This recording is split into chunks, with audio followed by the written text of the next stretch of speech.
We are in a defining moment for digital humanities.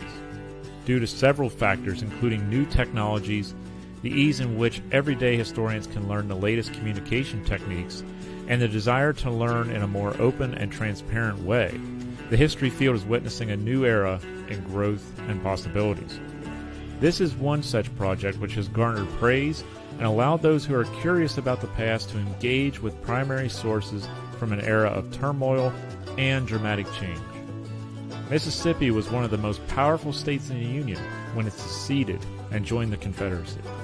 Over the next 16 years, devastating military campaigns, revolutionary emancipation, long-term Army occupation, and groundbreaking legislation redefined the state and the nation. All this can be studied in this rich collection. This is the Civil War and Reconstruction Governors of Mississippi Project.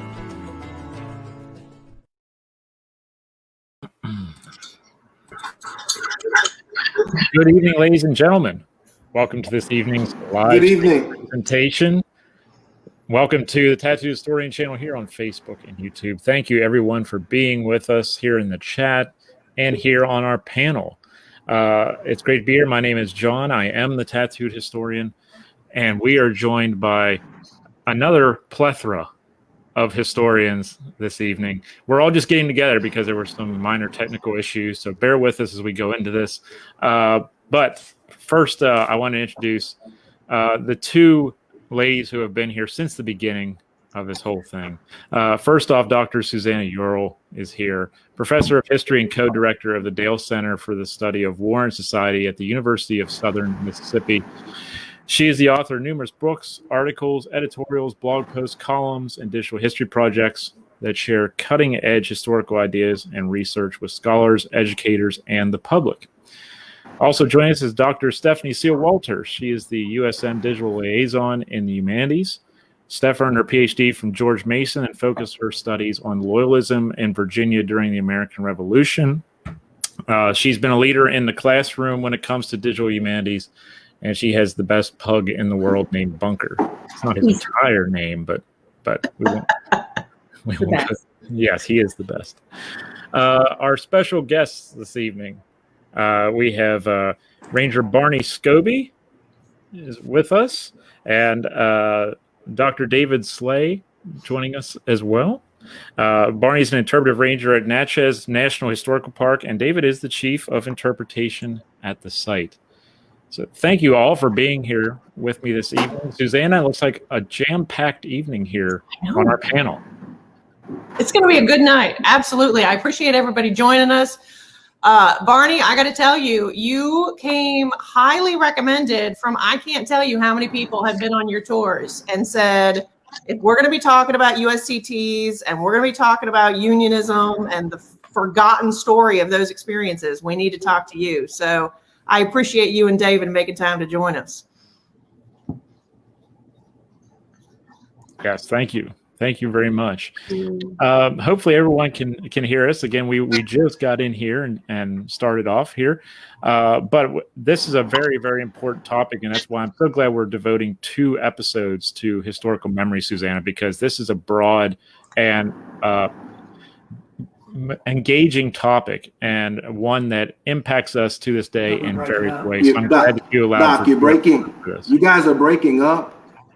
Oh, really? Oh no! Oh, it might be an internet issue. Because I'm not to you two, am I?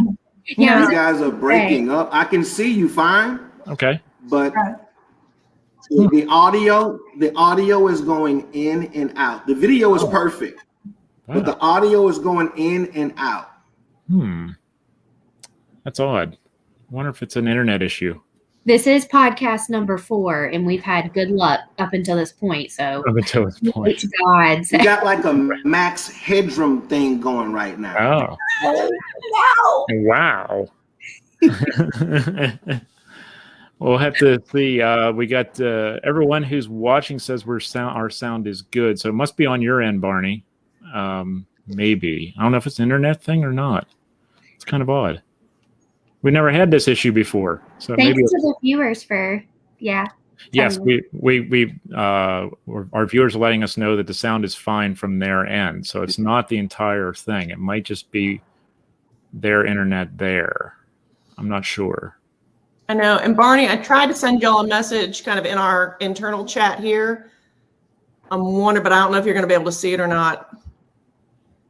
Yeah, it's on the right-hand side there, Barney, on private chat. You might want to check into that if you can, clicking on that. Because if we can work it that way, I can at least share the questions in the chat, but I don't know. Yeah.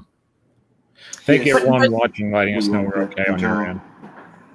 But to answer your question, John, I mean, there were documents in this collection. It is up here, private chat. Just started pointing to this immediately. The fact that of this unionist experience in Mississippi. That these were not kind of rare, kind of momentary experiences. That there are these thousands and thousands of African Americans who serve from Mississippi, and there's hundreds of white Mississippians who serve the Union cause. And so that was this is part of that memory that I wanted to talk about, because it's certainly part of the experience, but it's not actually part of the memory. And how did that kind of get washed out, if you will? Mm-hmm. The people who are highlighted in these primary source materials are they're the heart of this whole thing. These are people who, if you're just joining us for the first time, these are people who wrote to the governor of Mississippi during the Civil War and after the Civil War during Reconstruction about various topics.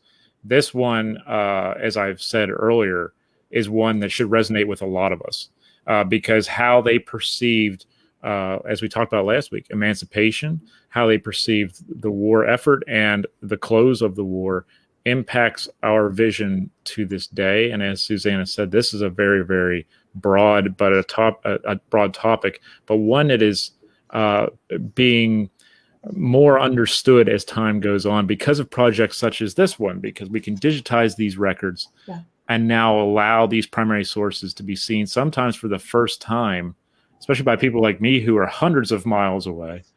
And to allow us to understand the historical memory of this conflict and the idea of Reconstruction 1.0, as I like to put it. So Susanna, let's intro with some of these personalities while we try to see if we can help Barney out a little bit.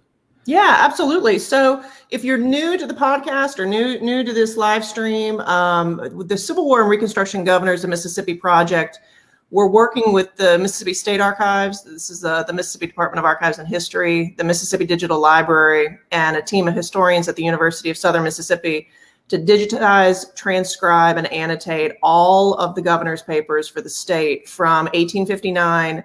So that's the start of Pettus's administration, all the way through the Civil War and Reconstruction, and we get a little bit into the New South, ending in 1882.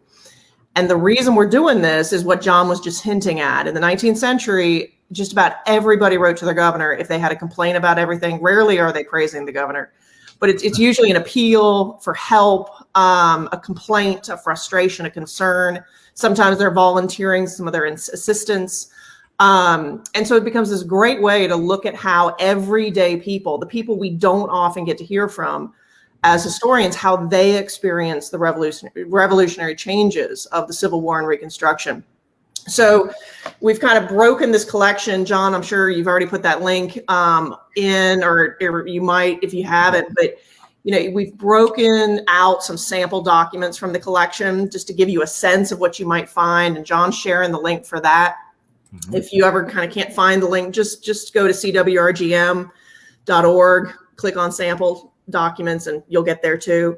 Mm-hmm. And one of the themes that we're looking at in the collection of these sample documents is this theme of memory and commemoration, and how the Civil War is remembered today. That's really kind of different from the stories that we're seeing emerge in the documents, and that's the focus for tonight. Mm-hmm. We have we'll try the audio issue with Barney again because I want to make sure that we have the full effect here of this entire panel. with us this evening. Barney, is this any better? Can you hear us any better? Doesn't seem. Darn it. Yeah, darn, it doesn't want to work for us. Okay, so we'll try a different route with that then. The one thing that we are starting to see with some of these issues with these documents is that in the Reconstruction era, we're starting to see this historical memory taking shape, and how persons are seen based on what their experiences were, but also trying to come to terms with what has transpired, right? Because this is when you start to see like the lost cause narrative start to take hold and some other issues.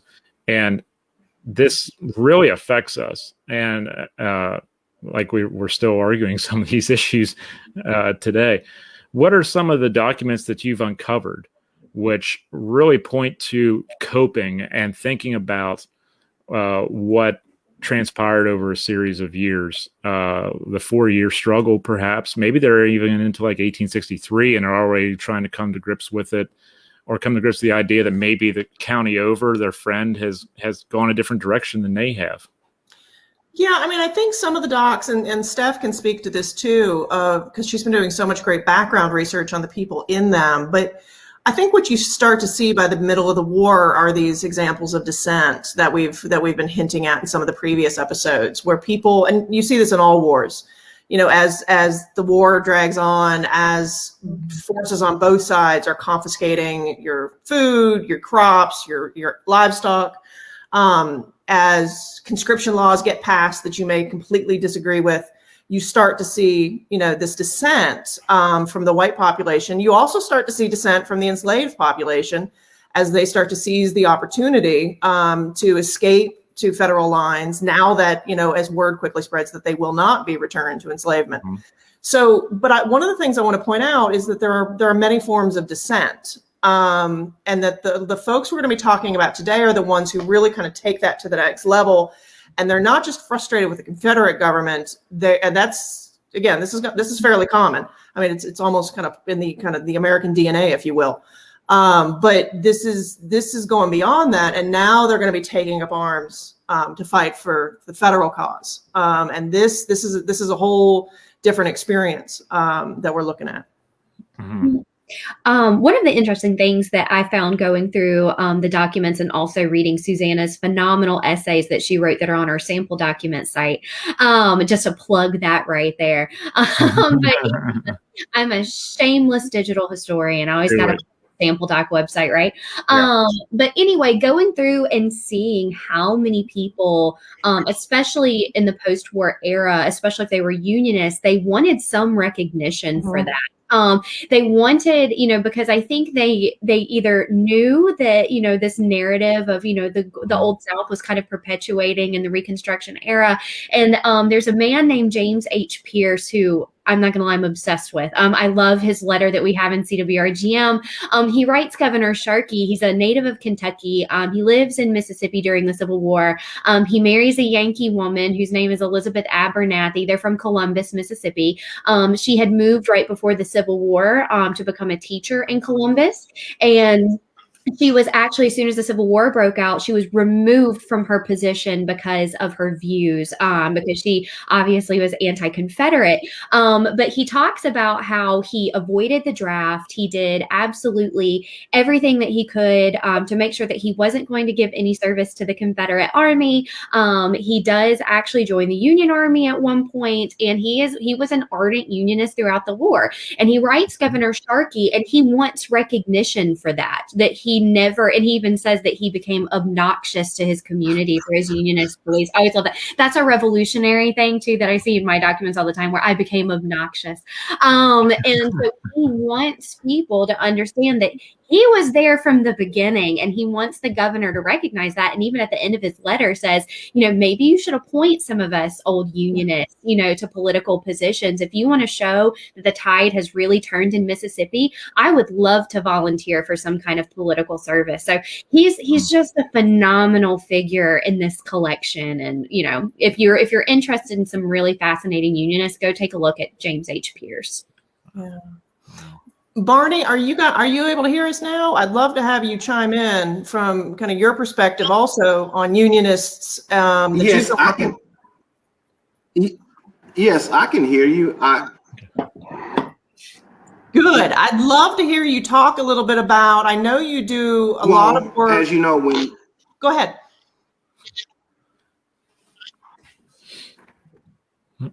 No, well, please touch on what you would like me to talk about. Please do.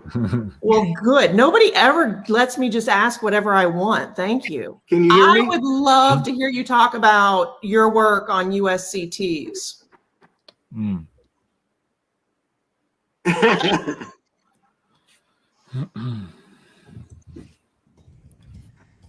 Miss Susanna, I didn't catch that. You went in and then back out. I'm so sorry for these technical difficulties. No, don't. Okay. Please, we are all in a tech world that does not always cooperate. I'm so sorry. I'd love to hear you talk about your work on USCTs.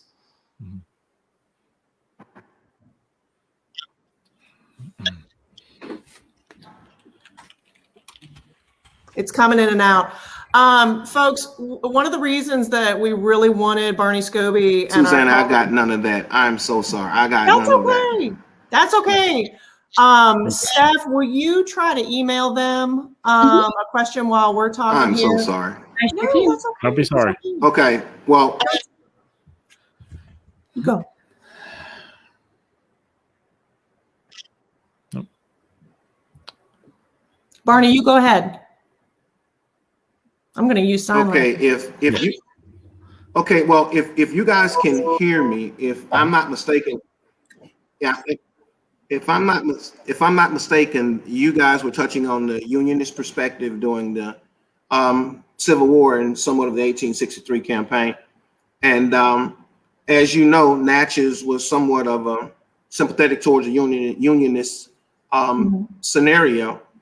We were in an environment in Mississippi where we had 500 Mississippi soldiers to fight for the Union Army. We had 17,000 USCT soldiers to fight for the Union Army. So once that transition took place in the summer of 1863, and as you said before, and to piggyback off what you said, there was a large exodus of slaves enlisting, leaving the plantations, leaving the institution of slavery, wanting a better life, leaving the atrocities and horrific treatments of having families separated, and also wanting to put themselves in a situation where they would literally be able to fight for their freedom.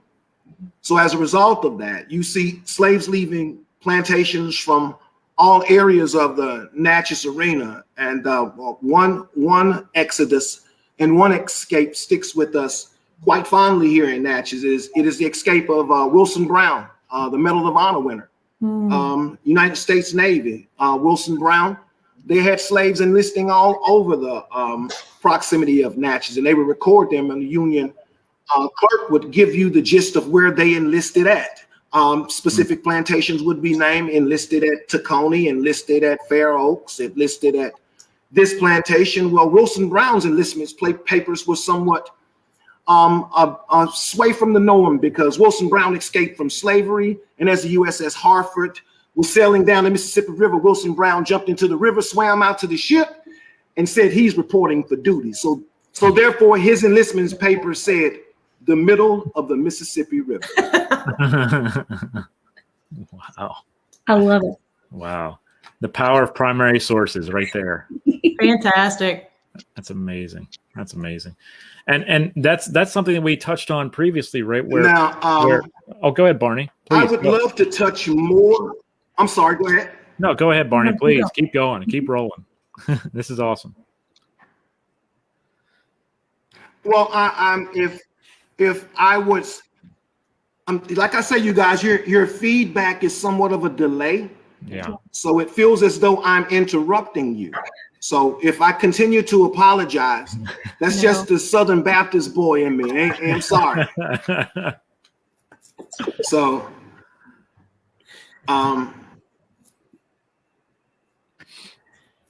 Barney, I'd love to hear more. So, to touch more on the Yeah. Ma'am, can you hear me? Yep. Go ahead. Okay. Outstanding. Thank you. To touch more on the scenario of the USCT soldier, from the perspective and the information that was given to me through the email, I think that was you, Dr. Ural. Was that you? Mm-hmm.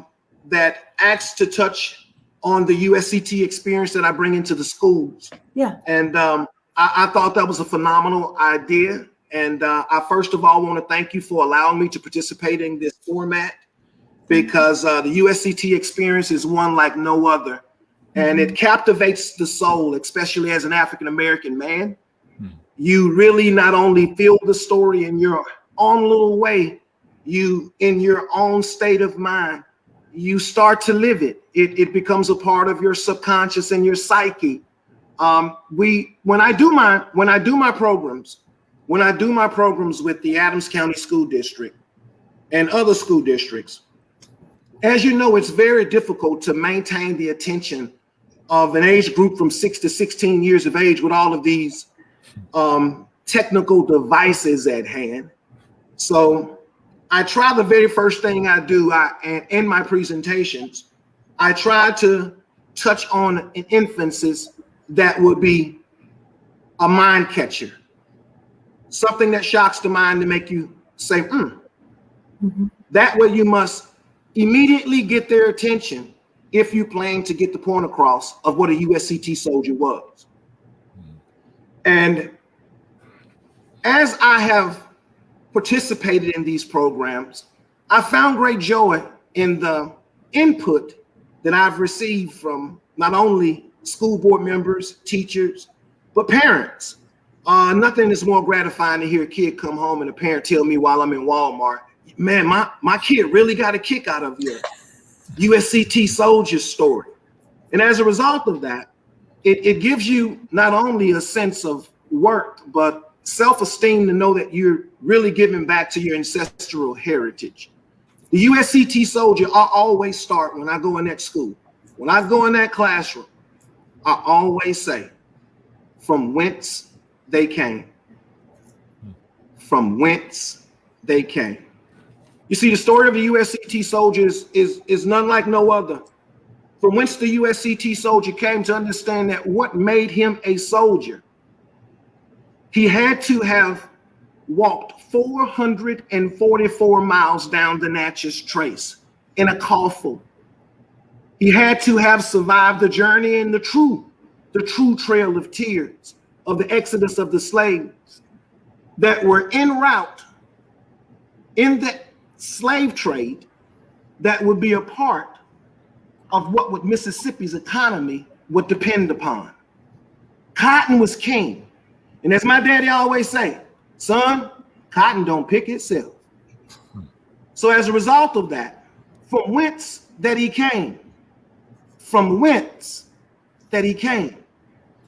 This is an excerpt in 1844 of a traveler coming out of North Carolina.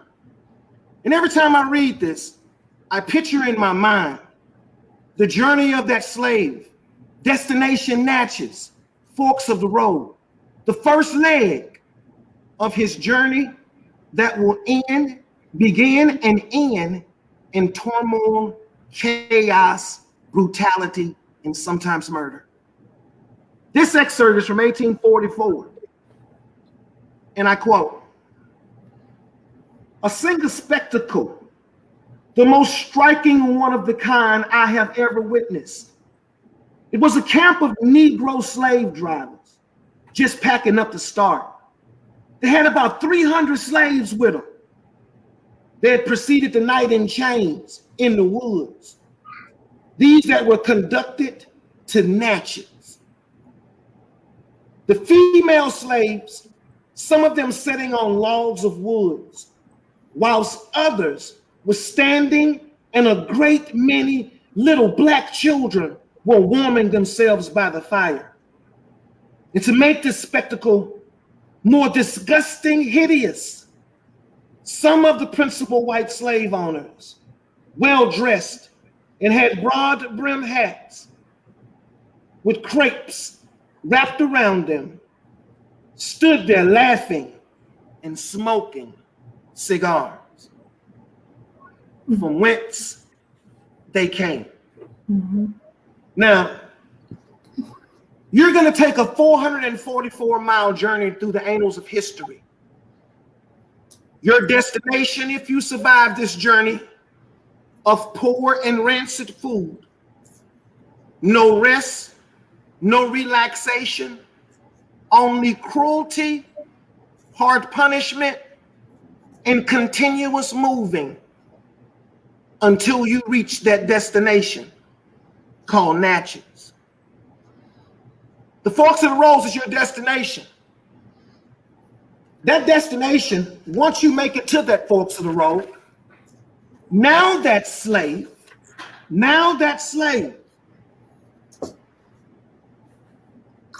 has entered into a realm of the next phase of the calamity that he will face or she will face in their lives. The Forks of the Road was described by Joseph Holt Ingram. Joseph Holt Ingram was a professor at Jefferson College. He was a clergyman from Maine. He explained what the forks in the road look like, giving us a vivid description from whence that journey has started. The 444-mile march, the true trail of tears, the insanity, the brutality, and the inhumanity has now brought you to Natchez. You've made it. You've made it. Now the next phase of this journey is that of the Forks of the Road, the second largest slave market in the South. Joseph Holt Ingram, 1830. A mile from Natchez, we came to a cluster of rough wooden buildings in an angle of two roads in front of which several horses, either tied or held by a servant, indicating a place of popular resort. A line of Negroes commits to the entrance. In the entrance, the tallest was maybe 5'8", 5'9", all the way down to a little fella of 10 years of age. They extended in a semicircle, waiting to be inspected. Now you've arrived from whence you've came. This is the next stage of your journey. That next stage is the Forks of the Road. Now that you have made it to the second largest slave market in America, you must now be sold. You must now be sold. You must be separated from your mother. You must be removed from anything that has any familiarity with the infrastructure of family. You will be snatched, kicking and screaming from your wife's arms. You will never see your children again. You have arrived to the Forks of the Road, your next destination, from whence you came. Now it's time to be sold. You have made the arduous journey of 444 miles of pure hell. You have survived the rancid food, the inhumane treatment, the brutality, the beatings, and the murder. You've made it to the Forks of the Road. You're put into a semicircle with the biggest man being no more 5'8", 5'9", and in the middle, a 10-year-old boy. Now it's time to be sold. Who do they want? What are they looking for? The institution of slavery is to do one thing and one thing only: to enlarge a slave owner's territory. to live from sunup to sundown in misery, turmoil, and agony, to live a short life only to be worked to death, if not to be claimed by disease. Your children will eat from a trough. You're a slave. Who do they want? Well, the market is clear. We're advertising blacksmiths. We're advertising draymen. We're advertising seamstresses. We're advertising cotton pickers, field hands, cane choppers. What do you want? To be inspected, to be greased and well dressed in an Irishman vest, to be paraded, to be sold. But there's one that they don't want. There's one that they don't want. And that one that they don't want, from the inspection of a slave by the name of Henry Watson, this is the slave they don't want. From whence they came. The slave that they don't want, Henry Watson, was sold at the forks of the road. But Henry stuck around a while. Henry wasn't really one that they wanted. You see, Henry says, by the most rigorous examination of slaves, by those slave inspectors, the one least desired is the one who possessed any kind of intelligence. For this is the mental inspection of a slave. He is pronounced the most objectable of all other qualities connected with the life of a slave. Hence, they are very careful to inquire whether a slave can read or write. This question has been asked to me often by slave traders and cotton planters while I was there at the market. After conversing with me, they swore by their maker. They swore by their maker they would not have me amongst their Negroes. And they saw the devil in my eyes. For I would run. I would run. They didn't want an intelligent slave. They didn't want the intellect to know that freedom is a God-given right. You can't give anybody freedom. You're born with it.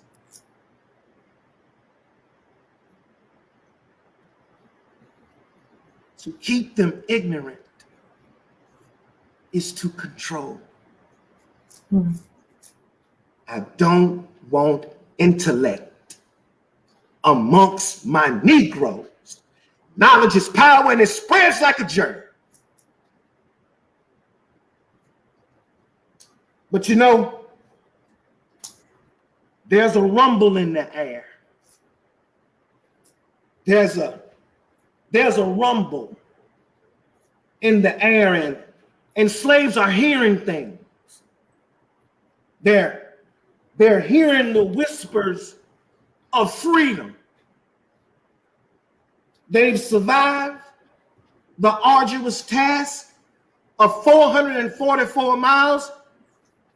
They have made it to the destination of the horrific, inhumane, terroristic treatments, the separation of family, the brutality of a slave market. They are now in an environment where everything that consists of what makes them anything consists of what that slave owner will give them. You are not a person. There's a whisper in the air. You don't think they heard about 1836? Nat Turner was a prophet, they said. Said God told him to do it. John Brown was a prophet, they said. Said God told him to do it. There's a whisper in the air. And that whisper is war now. You see, July 14th, 1863, Natchez, Mississippi has an epiphany. The 14th Wisconsin. The 14th Wisconsin, under Ransom's brigade, has participated in the capture of Natchez and the remaining place until October, when the regiment returns to Vicksburg. It's in the air. Freedom's in the air. Union soldiers on the move. The cannons are being fired in Vicksburg. There's a little battle we're going to talk about in a little bit, but right now, I want to talk about what happened in Natchez. Because I think, Doc, you wanted me to touch on all of those heroic men that served not only in all of the campaigns in the USCT infantry, but those Mississippi soldiers that changed a nation, fighting for a new constitution because the old one was not working. Yep. I no longer want to be a slave. Will you fight? Will you fight? Well, the Swain Papers in the National Sentinel talks about the USCT experience and how they ran from plantations and how Wilson Brown enlisted in the middle of the Mississippi River and how we got 17,000 USCT fighting machines and campaigns all over the state of Mississippi. But down here in Natchez, they describe the foundation of the new USCT soldier. Freedom's in the air. Will you fight? You will sleep encamped in uncomfortable quarters. Will you fight? Sign me up. You will eat the same rancid food that is not much better than the plantation. Will you fight? Sign me up. You will receive less pay than your white counterparts, but you will be expected to fight even harder. Will you fight? Sign me up. Who had more to lose? Who had more to lose? There is no tomorrow. I win or I die. As my family has been removed from my life, my new family becomes my comrade in arms, fighting for those new amendments yet to come, fighting for the freedom to be a man, fighting for full citizenship, the right for the protective of his vote, and the elimination of slavery forever. They described him. The Union Army described him. They said for a couple of weeks, we were drilling in process considering these men were fresh off the cotton field plantations. Many of them have never had a gun in their hand, ignorant, dirt begrimed, and forever denied any of the rights or qualities of manhood. The improvement was apparent to the most casual observer. The moment he put that uniform on, they said he became erect. self-reliant, and proud consciousness was newly acquired. I get to shoot my oppressors. Sign me up. Will he fight? Will he fight? Well, the first one comes. And the test has been placed on the 6th Heavy Artillery. You see, they were sent out on a foraging campaign. And as we've already established, these soldiers, these USCT soldiers, some are fresh off the plantation, has not had a chance to be drilled properly, does not know the working mechanisms of a 58 caliber Springfield with a 40-inch barrel. They're literally learning as they go and running off courage. Pure, unbridled, enthusiastic USCT, I want to be free and I will shoot my oppressor courage. Well, it's about to go down. It's about to go down and the test is relevant. 6, on the foraging campaign. Captain Hitchcock, Confederate, it's over in the Louisiana area. The 6th in this foraging campaign had stopped for orders as they followed forward. It said Captain Hitchcock, not knowing the strength of his opposers, fell back a short distance. And then the attack. It is then the USCT 6 jumps into action. Colonel Smith takes the guard forward to the road after marching more than a mile, ordered a halt, threw out a picket to follow the enemy. Became the very few moments before a volley was heard. And then another volley was heard. And still another one. And he immediately double quick back his men back arriving. Too late to participate in the engagement. But it was seen then that Sachet's captain ordered Hitchcock to surrender, firing at the same time the revolver at Corporal Thomas Silly, who dropped unhurt at his knees and sent the ball to the miscreant breast, which proved fatal. It was rather hard for Southern chivalry to be cleaned out by an equal number of Negroes. Will you fight? I got nothing to lose. If I lose, I die. There are no quarters for me. There is no hostage negotiation for me. Fort Pillar is a year away. Fort Pillar is a year away. The insanities and the brutalities of slavery really groomed the USCT soldier to understand that there is no tomorrow.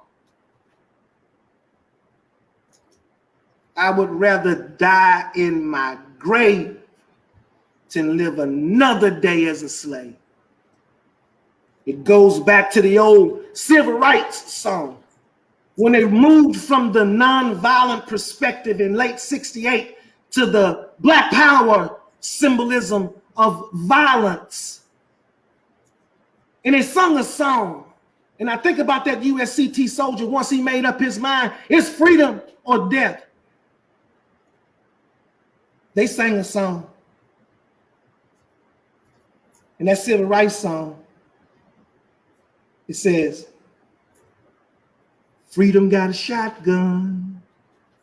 Freedom got a shotgun.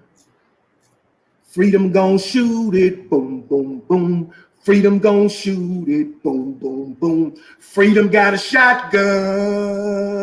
Freedom got a shotgun. Freedom gon' shoot it, boom, boom, boom.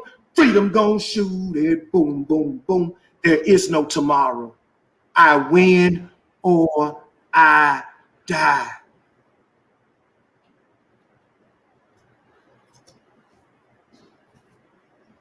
Let's talk about what made them the USCT fighting machine that cemented their historical stance, their ability to fight their oppressors, never to turn and run from those that oppressed, maimed, killed, beat, and separated them. You want to fight? Let's fight. It's June 7th. We are by Vicksburg now.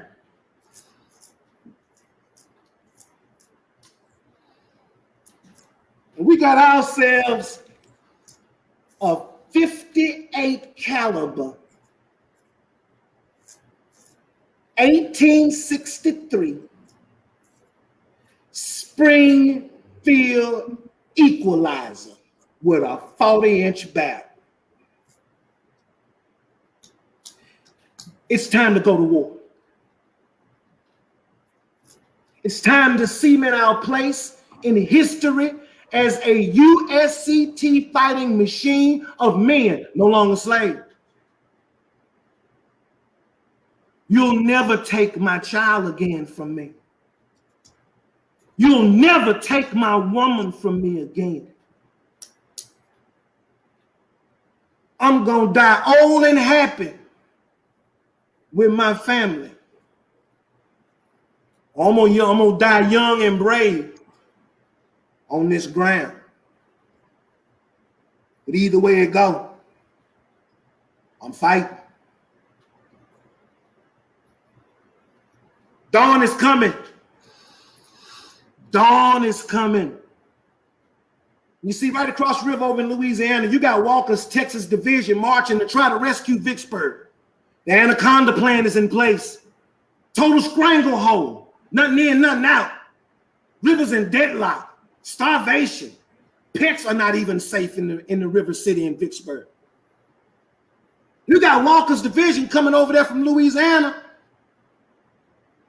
And you got the USCT soldiers given the task to make sure Walker's Division don't cross that river.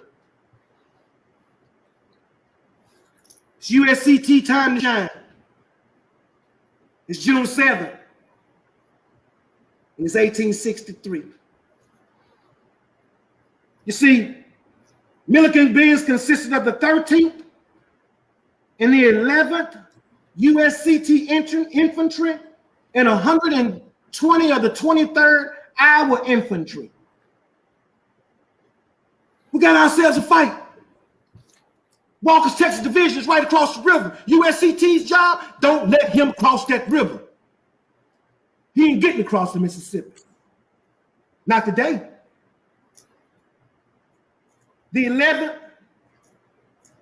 the 13th, 120 men of the 23rd. It's time to go to war. It is dawn. It has begun.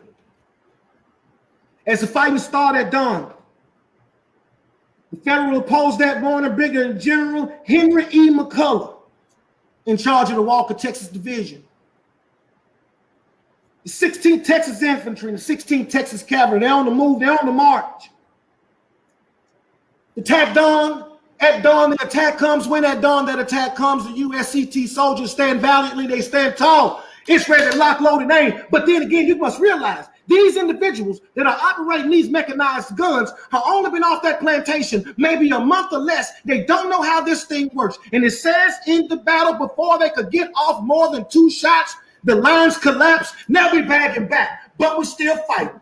Now we are fighting. It is hand to hand. It is bloody. There is no surrender, no retreat. You must hold your ground. USCT soldier, Walker's Texas Division advances again. Second advance, USCT falls back again. But at this time, there is no cock, no percussion, no powder, no ram load, no load. What are we doing now? Now we go to school. The USCT soldier from whence he came from slavery. He came from hard labor. He came from sunup to sundown, from can to can't. What has become his possession now? That slave that they didn't want, them ones with the intellect. That intellect finna kick in now. Why? Simple. Because now I don't need this gun to lock, load, aim, and fire. I don't need it to do that now. Now it's a tool. What have I done my whole life as a slave? I've shoveled. I've pickaxed. I've bailed. I've hoed. I've raped.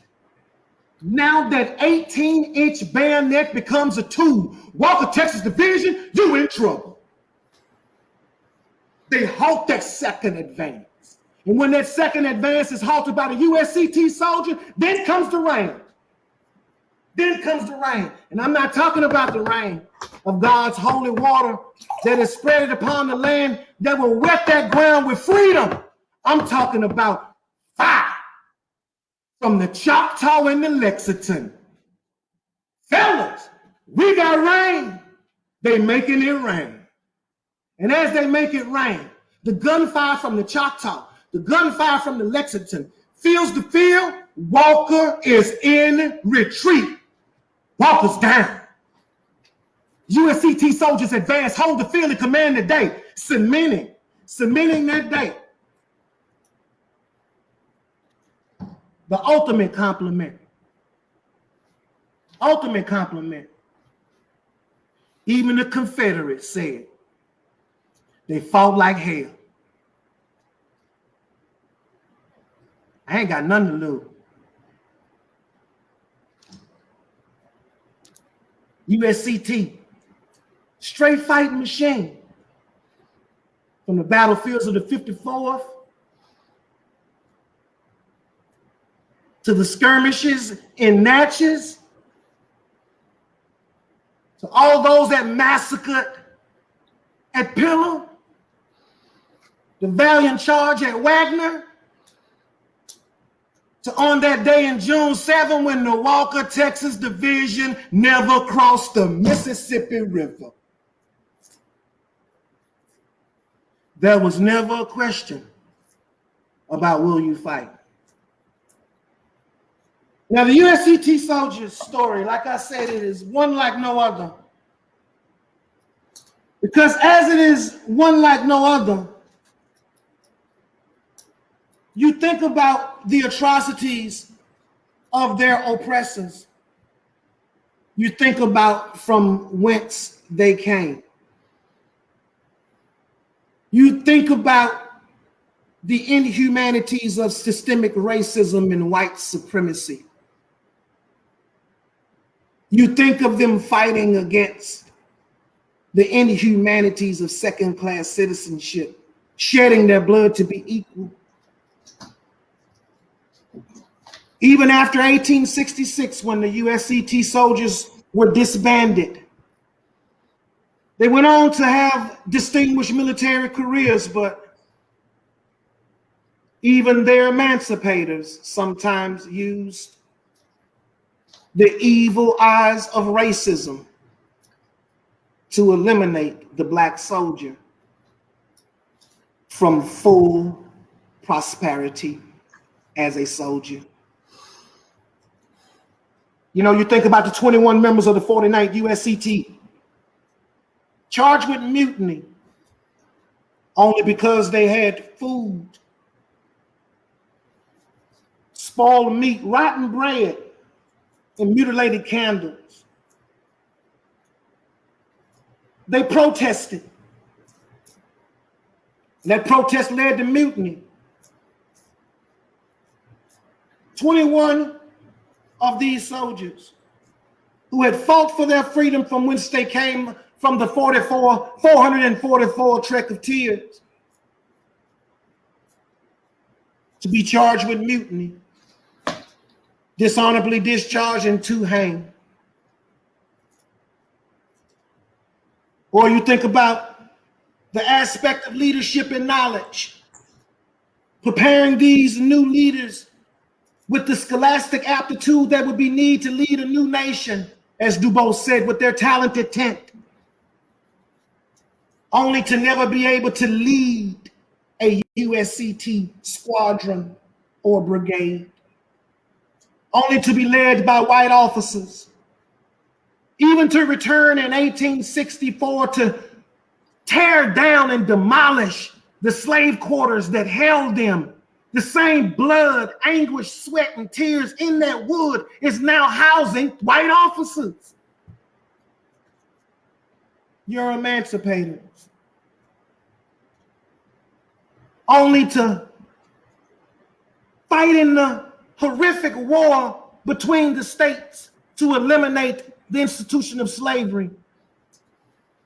To only have our first commissioned United States officer, Henry Orion O'Shan Flipper, class of 1877, West Point, given his first command of the 10th Cavalry Buffalo Soldiers, the first commissioned officer. The first commissioned officer. But as this first commissioned officer, he is court-martialed for derelict of duty, dishonorably discharged and removed from service. This is the first commissioned officer, the very first commissioned officer. It is not till his family fought in 1991. Because see, Henry O'Shan Flipper died in 1940, but he retired working under the assistant of the United States Department Secretary of Interior.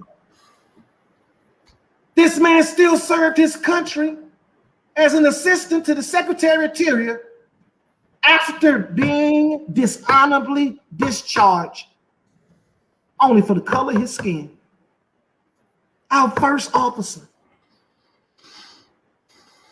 It wasn't until 1999 when Bill Clinton, 118 years later, gave Henry O'Shan Flipper a full pardon and restored him into his military rank. Now, as I conclude, I always like to give a face to my kids. Because they love the gun too. They love the gun. They love the gun. What can I say? We're in Mississippi. We love guns. I'm sorry. But I try to give it a face.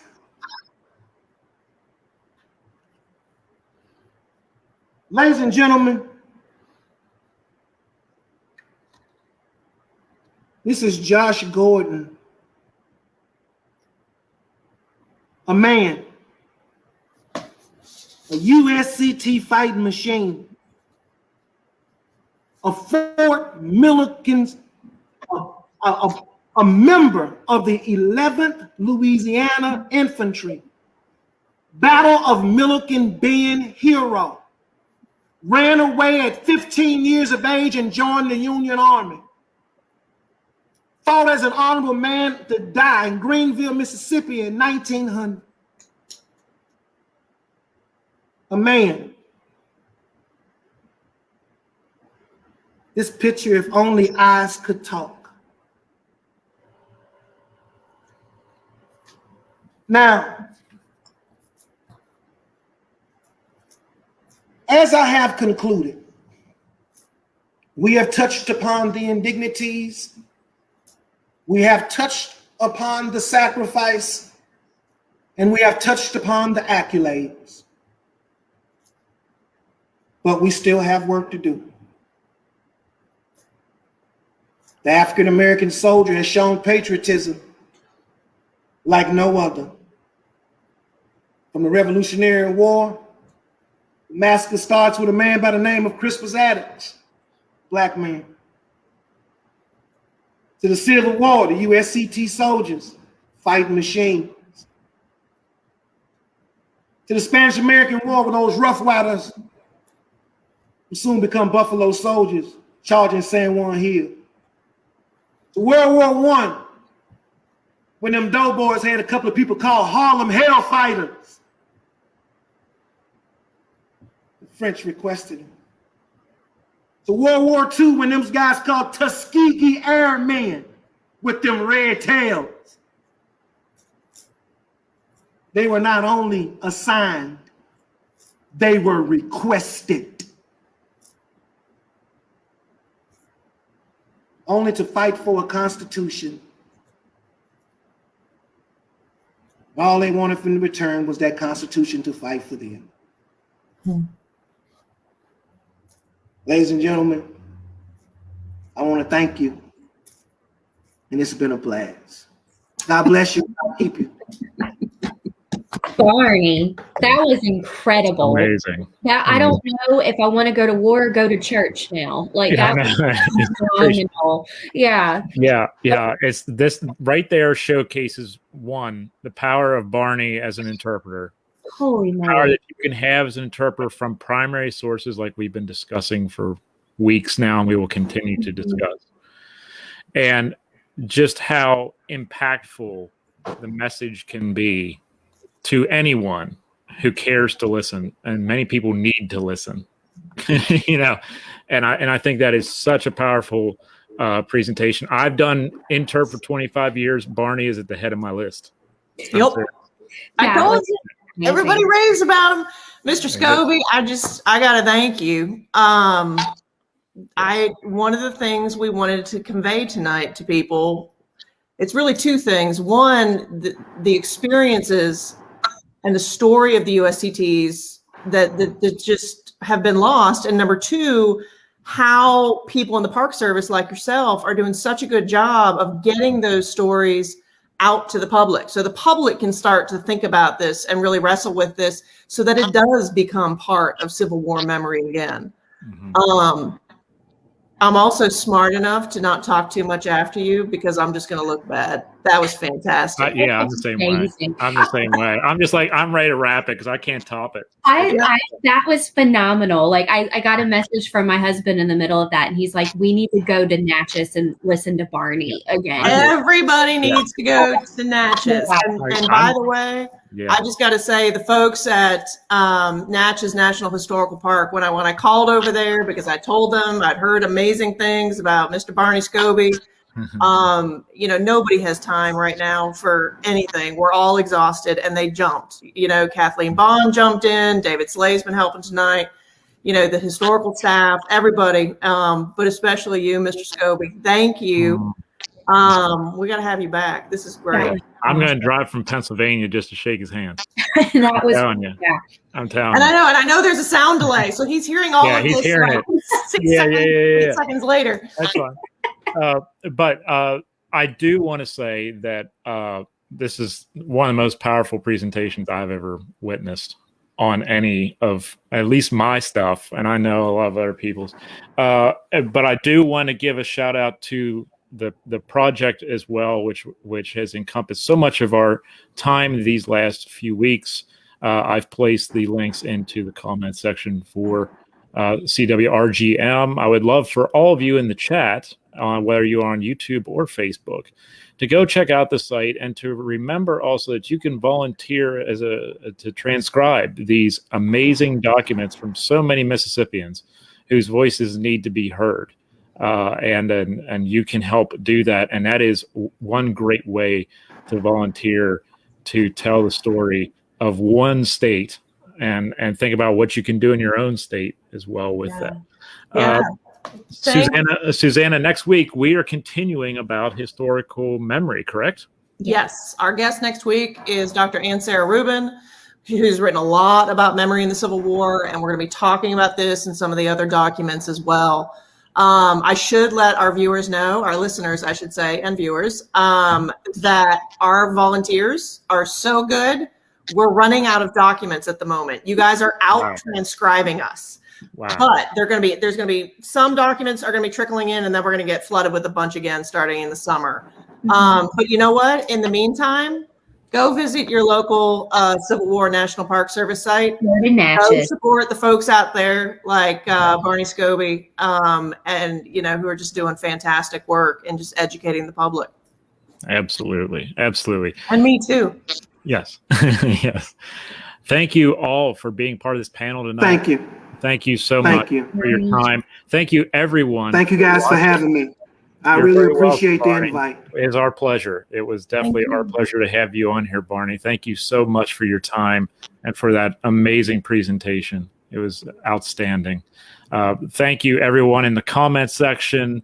whether you're on Facebook or YouTube. Thank you so much for tuning in and for being a part of this. Remember that we will be back next week at the same time, continuing our thoughts on the historical memory alongside this project. So please be safe, be well, take care of yourselves, and keep reading.